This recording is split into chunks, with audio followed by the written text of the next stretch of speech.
Morning breakfast షోకి స్వాగతం. Global cues strong గా కనిపిస్తున్నాయి. ఈ Wednesday morning US markets last night record highs దగ్గర క్లోజ్ అయ్యాయి. అలాగే ఏషియన్ మార్కెట్స్ లో కూడా ఈ మార్నింగ్ పాజిటివ్ ట్రెండ్ కనిపిస్తుంది. ఎస్ఎక్స్ నిఫ్టీ మాత్రం ఫ్లాట్ గా ట్రేడ్ అవుతుంది 8566 దగ్గర. సో మూడు ప్రధాన US indices Dow Jones, Nasdaq and S&P 500 మూడు ఇండిసెస్ కూడా 0.6% సరిగ్గా 0.6% పెరిగాయి, సమానంగా లాభపడ్డాయి. అండ్ డేటా అక్కడ ఎకనామిక్ డేటా పాజిటివ్గా రావడంతో మన మార్కెట్స్లో మాత్రం నిన్న చూసాం మనం ఒక ప్రాఫిట్ బుకింగ్ సెషన్ గమనించాం, కన్సాలిడేషన్ గమనించాం. అండ్ రిజర్వ్ బ్యాంక్ గవర్నర్ తీసుకున్న నిర్ణయానికి అంటే వడ్డీ రేట్ల పెంపు ఇప్పుడప్పుడే తగ్గింపు ఇప్పుడప్పుడే లేదు, నెక్స్ట్ ఇయర్కి పోస్ట్ పోన్ చేస్తున్నాం ఆయన స్టేట్మెంట్. కొంత డిసప్పాయింట్ అయ్యే మార్కెట్స్ దీన్ని ముందుగానే ఊహించినప్పటికీ కూడా అయినా కూడా మిడ్ క్యాప్ PSU బ్యాంక్ స్టాక్స్లో కావచ్చు ఆర్ సెలెక్ట్ బీటా స్టాక్స్లో బయింగ్ కూడా మనం చూసాం. ప్రత్యేకించి మిడ్ క్యాప్ ఫార్మా కంపెనీ స్టాక్స్లో స్ట్రాంగ్ బయింగ్ చూసాం. సో నిన్న ఓవరాల్గా ఒక మిడ్ క్యాప్ డామినేటెడ్ మార్కెట్గా మనం తీసుకోవచ్చు. అండ్ 35% లాభం ఇచ్చింది ఈ సంవత్సరంలో. Year to date Sensex Nifty రెండు కూడా అబౌట్ 35% రిటర్న్ ఇచ్చాయి. సో ఇంత రిటర్న్ ఇచ్చిన ఏడాదిలో చివరిలో కొంత ప్రాఫిట్స్ తీసుకోవడం అనేది సాధారణమే. సో ఏడాది ఆఖరు కాబట్టి సో ప్రాఫిట్ బుకింగ్ ఇక్కడ నుంచి కొంత ఇయర్ ఎండ్ ప్రాఫిట్ బుకింగ్ ఉన్నా కూడా మనం ఎటువంటి ఆశ్చర్యపోనవసరం లేదు. సో నిఫ్టీ పీక్ నుంచి చూస్తే మనకు 100 పాయింట్స్ కరెక్ట్ అయింది. ఇప్పటికే మరికొంత కరెక్ట్ అయ్యే ఛాన్స్ ఉందని ఎక్కువ మంది ఊహిస్తున్నారు. ఇక short term targets maybe next 1 yearలో నిఫ్టీ సెన్సెక్స్లు ఎలా ఉండబోతున్నాయని చూస్తే ఒక్కొక్కరి అంచనా ఒక్కోలా ఉంది. అందరిది మోస్ట్లీ బులిష్ అంచనానే, ఎవరు కూడా బేరిష్గా లేరు. 99% ఆఫ్ ది మార్కెట్ పార్టిసిపెంట్స్ బులిష్గా ఉన్నారు. సో మోర్గాన్ స్టాన్లీ చెప్తోంది సెన్సెక్స్ 2015 టార్గెట్ 32,500 అంటే అరౌండ్ 13 to 14%. అలాగే మెక్వైర్ ఈ కంపెనీ నిఫ్టీ టార్గెట్ ఇస్తుంది నెక్స్ట్ 1 yearకి 9,900. ఇది కూడా 13 to 14% అప్రిసియేషన్ ఫ్రమ్ ఇక్కడ ఈ లెవెల్స్ నుంచి. అలాగే ఇక లాంగ్ టర్మ్ పరిస్థితి ఏంటి, లాంగ్ టర్మ్కి ఎంత ప్రొజెక్ట్ చేయొచ్చు, మేబీ వచ్చే 10 సంవత్సరాలు 15 సంవత్సరాలు నిఫ్టీ ఎక్కడ దాకా వెళుతుంది అన్న అంచనాని మనం ఒకసారి చూస్తే రాకేష్ జుంజున్వాలా అందరికీ మార్కెట్స్లో ఉన్న వాళ్ళందరికీ చిరపరిచితమైన సుపరిచితమైన నేమ్ ఇది. ఆయన చెప్తున్నారు వచ్చే 15 సంవత్సరాల్లో నిఫ్టీ 125,000 పాయింట్లకు వెళ్తుందని. సెన్సెక్స్ కాదు, నిఫ్టీనే 125,000 పాయింట్లకి పెరిగే ఛాన్స్ ఉందని. అండ్ మేము అప్పుడప్పుడు సరదాగా అనుకుంటాం 1,00,000 పాయింట్లు అవుతుంది నిఫ్టీ అని. సో అలాగే ఎక్కువగా నేను లక్ష పదాన్ని వాడుతూ ఉంటాను. ఆయన కూడా బహుశా ఇదే ఉద్దేశంతో ఉన్నట్టున్నారు. 15 times ఇక్కడ నుంచి ఇప్పుడు 8,500 ఉంది మనకు నిఫ్టీ, 125,000 పాయింట్లకు నిఫ్టీ పెరుగుతుందట వచ్చే 15 సంవత్సరాలు. సో జుంజున్వాలాని మీరు కనుక నమ్మినట్లయితే, నమ్మకం ఉంటే మీకు ఆయన పట్ల 15 times అప్రిసియేషన్ కోసం నిఫ్టీని కొనుక్కోండి ఇవాళే. మేబీ వచ్చే 15 సంవత్సరాల్లో 15 రెట్ల రిటర్న్ మీరు సరిపోతుంది చాలు ఈ మాత్రం ఆదాయం అని అనుకుంటే. ఇక ఇన్ఫోసిస్లో మనం కార్పొరేట్ యాక్షన్ గమనించాం. నిన్న బోనస్ ఎక్స్ బోనస్ అయిపోయింది. సో ఆల్మోస్ట్ సగానికి సగం తగ్గింది షేర్ ప్రైస్. అది అఫ్ కోర్స్ అందరూ ఊహించింది. అండ్ FIS మాత్రం లాంగ్ పొజిషన్స్ను అన్వైండ్ చేసుకుంటున్నారు. మేబీ దీని ప్రభావం కొంత ఉండొచ్చు మార్కెట్స్ మీద. ఇండిసెస్ పరంగా కూడా 8,400 దగ్గర స్ట్రాంగ్ సపోర్ట్ ఉంది నిఫ్టీకి అన్న ఉద్దేశం కనిపిస్తుంది. 8,500 ఫస్ట్ సపోర్ట్ లెవెల్, అది ఒకవేళ దాన్ని కనుక బ్రేక్ చేసి కిందకు వస్తే 8,400 అంటున్నారు. ఇక మాంటే కార్లో IPO ఇవాళ నుంచి ప్రారంభమవుతుంది. చలికాలం వస్తే ఇలాగే దగ్గు వచ్చినట్లుగా అందరికీ గుర్తొచ్చే పేరు వింటర్ వేర్. సో మాంటే కార్లో ఉలెన్ వేర్ మార్కెట్లో మార్కెట్ లీడర్. సో చాలా strong brand name, knitted woollen, అలాగే ఓవెన్ అంటే అటు అల్లినవి కుట్టినవి రెండు రకాల ఉలెన్ ప్రొడక్ట్స్ని తయారు చేసే కంపెనీ, స్ట్రాంగ్ బ్రాండ్ ఉన్న కంపెనీ. గ్లోబల్ లాంజరీ కావచ్చు, కేవల్ కేర్ అండ్ జోడియాక్ ఇటువంటివన్నీ స్ట్రాంగ్గా అబౌవ్ 30 PEతో ట్రేడ్ అవుతున్న సమయంలో వస్తున్న పబ్లిక్ ఇష్యూ ఇది. సో అరౌండ్ 25 ట్రైలింగ్ PEతో వస్తున్న ఇష్యూ కాబట్టి కొంత ప్రాఫిట్స్కి ఆస్కారం ఉంది. 630 to 645 ప్రైస్ పాయింట్తో ఆఫర్ చేస్తున్నారు ఈ షేర్స్ను. సో మాంటే కార్లో IPO ఇన్వెస్ట్మెంట్కు అనుకూలంగా ఉందని చెప్పుకోవచ్చు. అండ్ ఇవాళ నుంచి ఓపెన్ అయ్యి ఎల్లుండితో క్లోజ్ అవుతుంది. 3 రోజులు మాత్రమే ఇష్యూ ఓపెన్ అవుతుంది. సో ఎబిటా మార్జిన్స్ ఇమేజ్ కొద్దిగా తగ్గాయి, అదొకటి కన్సర్న్. అదర్వైజ్ మాంటే కార్లో ఈజ్ అన్ ఇన్వెస్టబుల్ ఇష్యూ అని చెప్పుకోవచ్చు. మార్కెట్స్ పరిస్థితి గురించి మాట్లాడేందుకు కొంత అనలిస్ట్ సిద్ధంగా ఉన్నారు. సో డిసెంబర్ సిరీస్లో మనకు బిగినింగ్ డల్ గా అనిపిస్తుంది. సో ఇదే డల్నెస్ కొనసాగుతుంది అనుకుంటున్నారా, లేకపోతే పరిస్థితి మారుతుంది తర్వాత మనకు సెకండ్ హాఫ్ ఆఫ్ డిసెంబర్ లో ఇంప్రూవ్ అవుతుంది అనుకుంటున్నారు? మేజర్ చేంజెస్ ఉండకపోవచ్చు అండి. Probably 100 points on Nifty again మళ్ళీ 8650 అట్లా వెళ్ళొచ్చు. కానీ I think December months will be very solid consolidation month అండి. పోస్ట్ జనవరి మనకి బడ్జెట్ సమావేశాలు ఎప్పుడైతే మళ్ళీ బిగిన్ అవుతాయి అప్పటి నుంచి ఐ థింక్ సెంటిమెంట్ వైజ్ కొద్దిగా బూస్టర్ ఉంటుంది. ఎందుకంటే ఫిబ్రవరిలో మళ్ళీ రేట్ కట్ నాయిస్ అనేది మనకి జనవరి నుంచి మళ్ళీ స్ట్రాంగ్ గా వినిపించే అవకాశం ఉంది. ఈ లోపల మనకి ఇన్ఫ్లేషన్ డేటా కొద్దిగా weakness కనిపిస్తే మాత్రం I think the sentiment will get stronger. But over the next 2-3 weeks, I think it will be generally in a consolidation mode and it's not going to really give up major gains. Ante manaki 5 to 6% correction aithe I don't think we are seeing in the Nifty or in the Sensex in December month. Adi probably post January ravachu.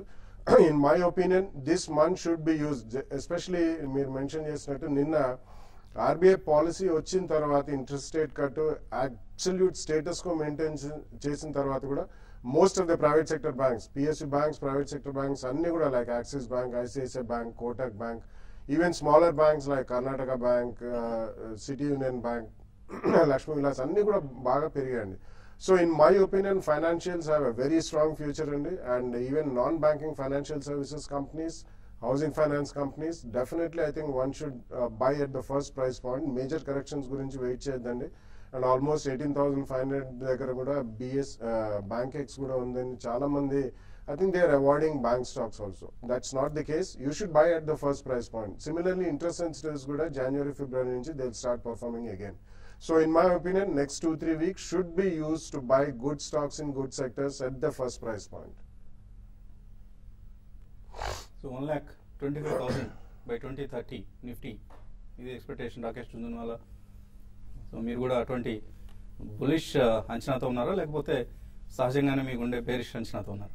అంటే bearish అని లేదండి, బేసిక్గా trading పరంగా నేను చూస్తుంటాను కాబట్టి bullish. Overall markets అన్ని కూడా బులిష్. మరి ముఖ్యంగా ఇటువంటి టార్గెట్స్ రావడానికి ప్రధాన కారణం అంటే గవర్నమెంట్ చేంజ్ అయింది, తర్వాత బీజేపీ గవర్నమెంట్ రావడం, అందులో నరేంద్ర మోడీ లాంటి నాయకుడు ఉండడం, అది మెయిన్ రీజన్ గా చెప్పొచ్చు. తర్వాత రీఫార్మ్ ప్రాసెస్ అనేది కూడా నెక్స్ట్ 2 to 3 years లో చాలా అంటే ఇప్పుడు ఉన్నదానికి స్లోగా ఉన్నదానికి బాగా ఇంప్రూవ్ అయ్యే అవకాశం ఉంటుంది. ఇవన్నీ దృష్టిలో పెట్టుకుంటే ఎఫ్ఐఎస్ నుంచి ఇన్వెస్ట్మెంట్స్ అనేది మన ఇండియాలోకి రావచ్చు.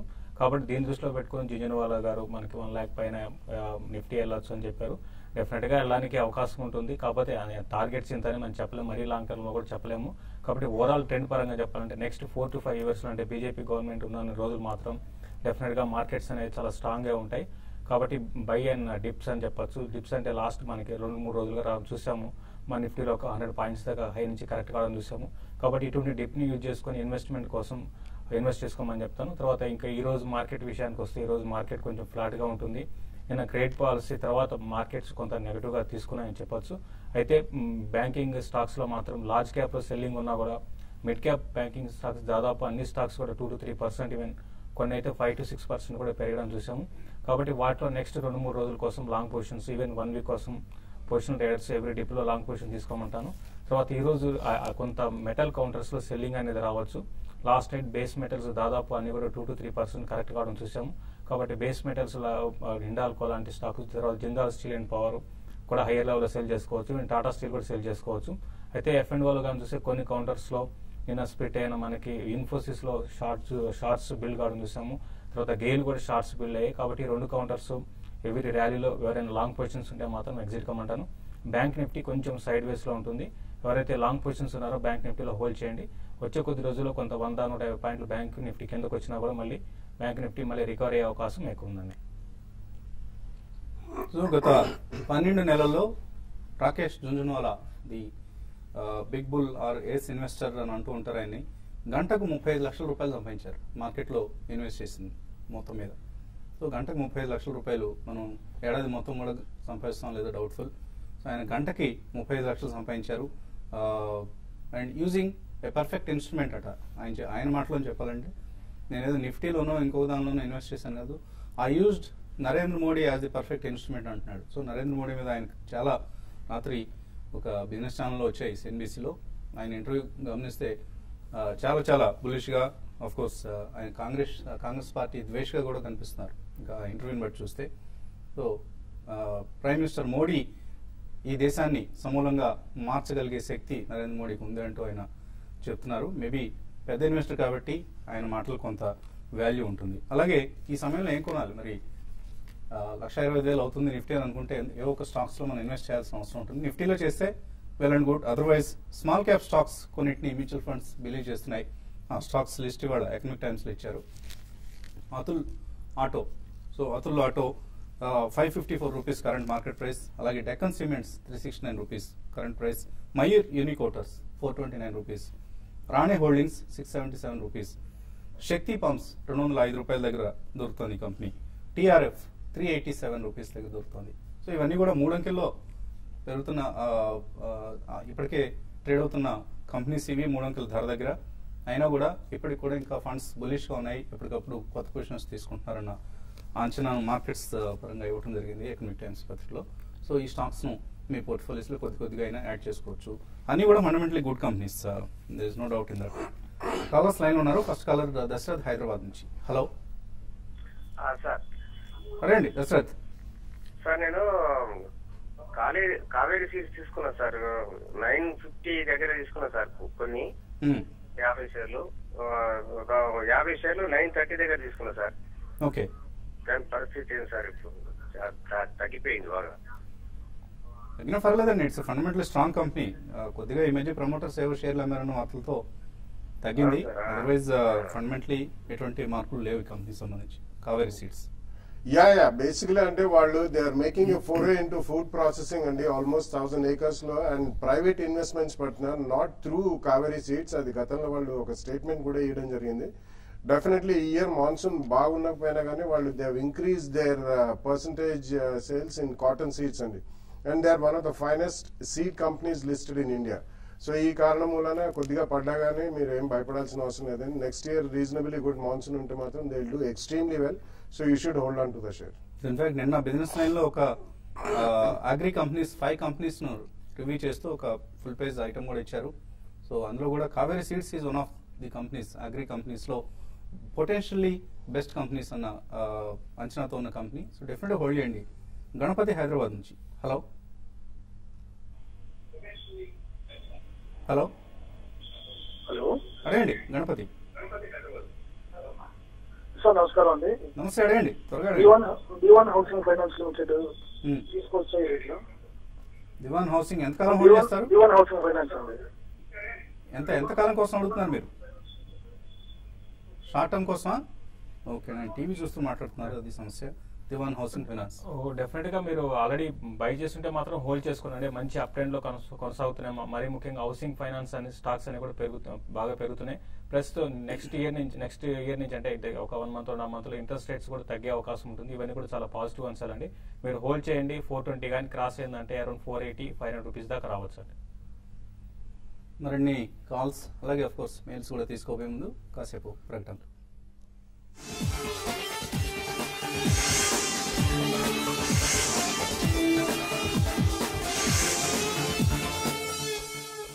న్యూస్ బ్రేక్ఫాస్ట్ షోకి తిరిగి స్వాగతం.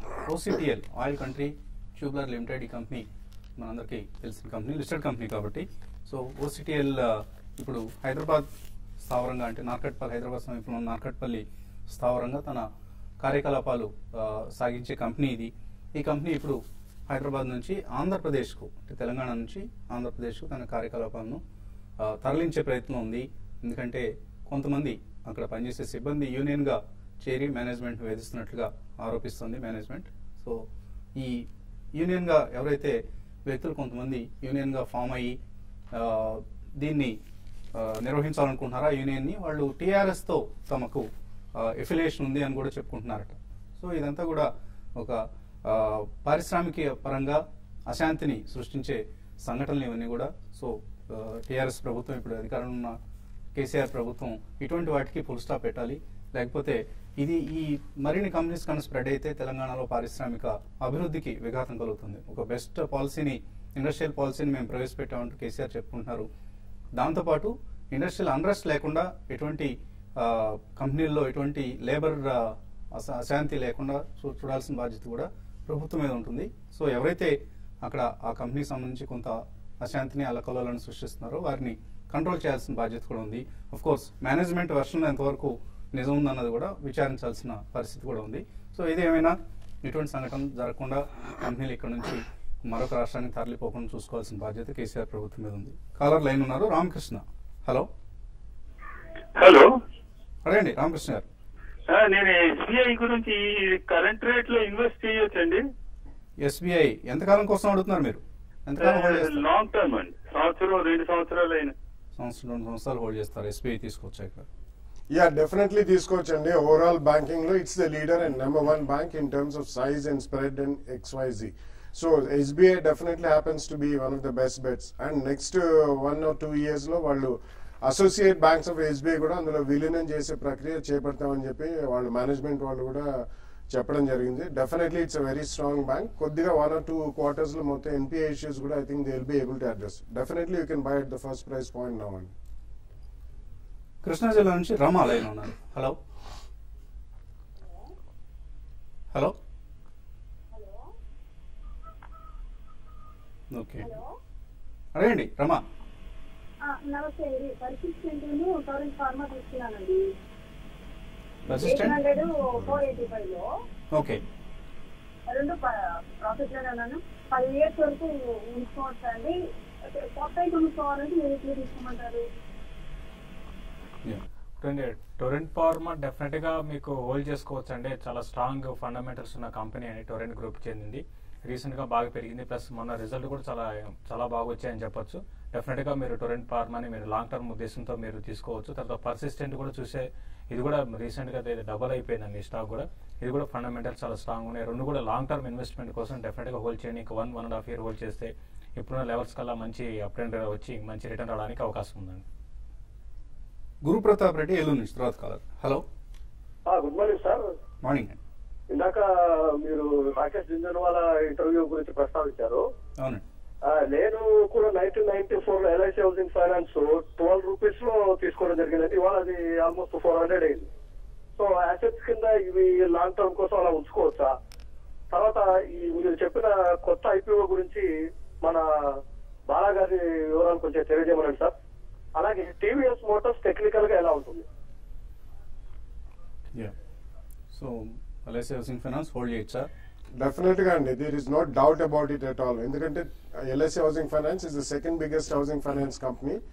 యాక్చువల్లీ మీరు చరిత్ర చూసుకుంటే HDFC లో last almost 20 years back invest చేసిన వాళ్ళకి they got a return of almost close to 700 times, not 700% అంటే 700 times. So definitely LIC housing finance మీరు కరెంట్లీ కూడా రిటైన్ చేయొచ్చండి. అండ్ మాంటీ కార్లో fashion is a premium fashion house అండి. మంచి brand name ఉంది వాళ్ళకి. And it's asset light model and they have almost about 150 crores plus cash in the books. So I think definitely subscribe చేయండి.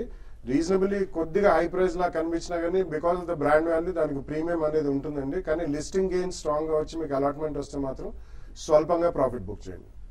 TVS Motors గురించి అడిగారు. TVS Motors recent గా ఒక మంచి రన్ అప్ తర్వాత స్టాక్ లో ఆగడం చూసామండి. ఒక కన్సాలిడేషన్ కొంచెం డౌన్ సైడ్ బయాస్ తో ట్రేడ్ అవుతుందండి. ప్రస్తుతం అయితే 240 ఆ దగ్గర 240, 238 దగ్గర రెసిస్టెన్స్ ఫేస్ చేయొచ్చు. సపోర్ట్ విషయానికి వస్తే అరౌండ్ 220 దగ్గర చాలా స్ట్రాంగ్ సపోర్ట్ ఉంటుందండి. అక్కడికి వచ్చినప్పుడు ఈ స్టాక్ ని మీరు షార్ట్ టర్మ్ కోసం బై చేసుకోమని చెప్తారు. అమితా ష్రాఫ్ మెయిల్ పంపించారు. పెనిన్సులా ల్యాండ్ 1.5 year కోసం 1.5 year గా హోల్డ్ చేస్తున్నారు. 75 rupees లో కొన్నారు, లాస్ లో ఉన్నారు, ఏం చేయాలి? పెనిన్సులా ల్యాండ్ అయితే కంప్లీట్ గా ఇది ఒక క్వార్టర్ రిజల్ట్ బాగుండడం, ఒక క్వార్టర్ రిజల్ట్ మళ్ళీ నెగిటివ్ రిటర్న్ రావడం చూస్తున్నామండి. కాబట్టి స్టాక్ పెద్దగా ఇన్వెస్ట్మెంట్ కి అంత ఎంకరేజింగ్ గా లేదండి. బెటర్ ఏంటంటే మీరు ర్యాలీస్ లో ఎగ్జిట్ అయిపోయి వేరే స్టాక్ లో లైక్ బ్యాంకింగ్ దాంట్లో ఇన్వెస్ట్ చేసుకోమని చెప్తాను. Spice jet, Manappuram finance, L&T finance వీటిలో ఇన్వెస్ట్ చేద్దాం అనుకుంటున్నారు. వెంకట్ చేయొచ్చా? No, I don't think so. There are better bets always there in terms of private sector banking, NBFCs and housing finance companies. SpiceJet definitely I don't recommend అండి. Though recently big investors have taken stake. కొద్దిగా వాళ్ళకి స్వల్పంగా ఊరిట కలుగుతుంది. 8 ETF prices పడ్డాయి కాబట్టి. But avoid all the 3 stocks. Get on to private sector banking and housing finance companies. Mirza international long term కోసం ఎలా ఉంటుంది? ఆనంద్ అడుగుతున్నారు. లాంగ్ టర్మ్ కోసం డెఫినెట్ గా స్ట్రాంగ్ ఉండే అవకాశం ఉందండి. నిన్న కూడా 7% దాకా స్టాక్ పెరగడం చూసాము. మీరు హోల్డ్ చేయండి. మొన్న క్వార్టర్ రిజల్ట్ కూడా అంత ఎంకరేజింగ్ లేవు, బట్ బాగానే ఉన్నాయి. ఓవరాల్ బాటమ్ లైన్ మాత్రం కొంచెం ఇంప్రూవ్ కావాల్సి ఉంటుంది. నెక్స్ట్ 2-3 quarters ఇంప్రూవ్ అయితే స్టాక్ 60-70 రూపాయల దాకా వెళ్ళచ్చు. దుర్గా ప్రవీణ్ 2 to 3 years కోసం mid cap pharma shares recommend చేయమంటున్నారు. I think Dishman Pharma reasonably good correction kuda ayindandi. On declines you can even buy Granules India and you can buy Indoco Remedies, JB Chem. ఇవన్నీ కూడా decent companies అన్ని with reasonably good foreseeable future. So వీటిలో మీరు 2-3 price points కొనుక్కోవచ్చు. శ్రీకర్ రావు Alok industries 15 రూపాయల్లో కొన్నారు, hold చేస్తున్నారు. Average చేయొచ్చా ఇక్కడ, వెయిట్ చేయాలి? చూడండి, యావరేజ్ అయితే చేయకనే మీరు ఉన్న పొజిషన్ అయితే హోల్డ్ చేయండి. దీంట్లో కన్నా మీరు బెటర్ ఆపర్చునిటీస్ వేరే ఉన్నాయి కాబట్టి దాంట్లో ఎలమంటే ఇది పెరగాలంటే చాలా కష్టం అండి ఇప్పట్లో. Satish Kumar, Ranbaxy, Sun Pharma, CCL deal, there is some problem solve అవుతుందా? ఏంటి పరిస్థితి, ర్యాన్బాక్సీ పరిస్థితి? No, there is no problem అండి. They only said we are not going to completely give approval in the current form, but చాలా minor changes చెప్పారండి. That will be definitely through. So there won't be any regulatory hurdle in terms of Competition Commission of India. అది మాత్రం మీరు పక్కన పెట్టేసి on every decline you can buy Sun Pharma. ఆయన దగ్గర 600 put options ఉన్నాయి, ఏం చేయాలి? 600 ఏదండి ర్యాన్బాక్సీ? ర్యాన్బాక్సీ చాలా స్ట్రాంగ్ ఉందండి. అందులో మీరు ఫార్మా స్టాక్స్ లో మీరు పుట్ ఆప్షన్ తీసుకోకూడదండి. బెటర్ ఏంటంటే మీరు ఒక చిన్న డిప్ వచ్చినప్పుడు ఈ స్టాక్ లో మీరు ఎగ్జిట్ కమని చెప్తారండి. గోపీచంద్ అడుగుతున్నారు, హెచ్బిఎల్ పవర్ హోల్డ్ చేస్తున్నారు 21 లో, నెక్స్ట్ టార్గెట్ ఏంటి? హెచ్బిఎల్ పవర్ రీసెంట్ గా చాలా స్ట్రాంగ్ అప్ ట్రెండ్ ఉందండి. But at the same time చాలా కాషియస్ గా ఉండాలి. ఇప్పుడున్న పరిస్థితుల్లో ఇది అరౌండ్ 28 కానీ క్రాస్ కాగలిగితే 32 దాకా వస్తుంది. అక్కడ మీరు ప్రాఫిట్ బుక్ చేసుకోమని చెప్తాను. బాబు అమరా, ఎడ్యూకాంప్ 180లో, ఐవీఆర్ సేల్ 45లో ఉన్నాయి, ఎగ్జిట్ కావచ్చా, వెయిట్ చేయొచ్చా? No, I think you should exit and get on to a winning horse. అంటే మనకి బ్యాంకింగ్ సర్వీసెస్ కంపెనీస్ కానీ నాన్ బ్యాంకింగ్ ఫైనాన్షియల్ సర్వీసెస్ అటువంటి వాటిలో ఇన్వెస్ట్ చేసుకోండి. సో ఎక్కువ మంది మాంటే కార్లో ఐపీఓ గురించి అడుగుతున్నారు. So I recommending to invest in Monte కార్లో ఐపీఓ. ఇది ఇవాల్టి బిజినెస్ బ్రేక్ఫాస్ట్ షో. మధ్యాహ్నం 1:30 మళ్ళీ స్మార్ట్ ఇన్వెస్ట్లో కలుద్దాం.